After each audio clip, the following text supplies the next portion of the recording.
The unspoken spectator rules and dress codes of the tennis tournament, the championships, have begun, and the quintessentially British tennis tournament has some very particular codes for attendees to follow.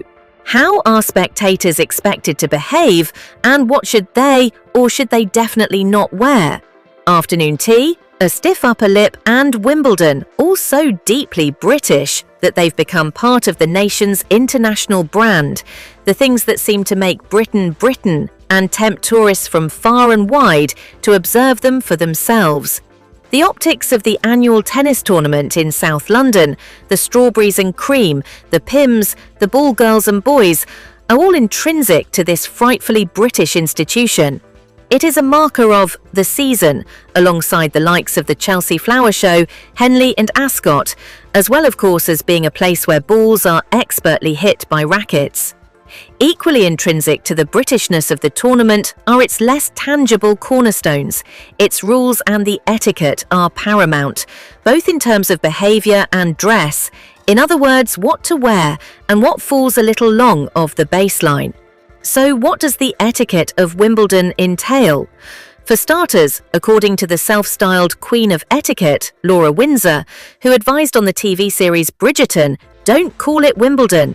Really, when one refers to Wimbledon, one should say the championships, as they are the oldest and most prestigious lawn tennis championships in the world. Another suitable moniker is simply the tennis.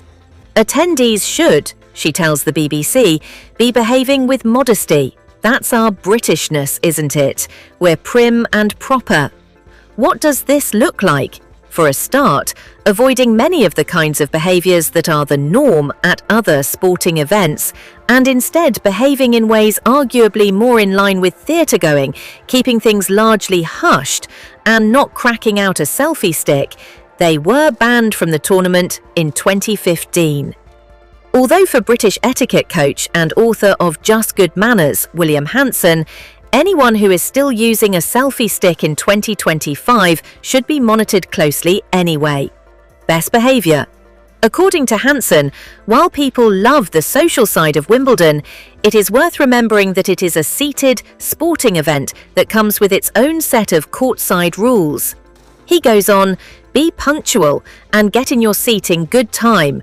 Respect the fact that you can only come and go during a changeover. Of course, phones should be on silent, but he also extends his guidance to how best to rally around the players and officials on court. Be sporting with your support and never cheer errors or mistakes. Respect the silence during play and save clapping and cheering for between points. Avoid disturbing the players by calling out, and remember the umpire's decision is final. Never heckle or question line calls.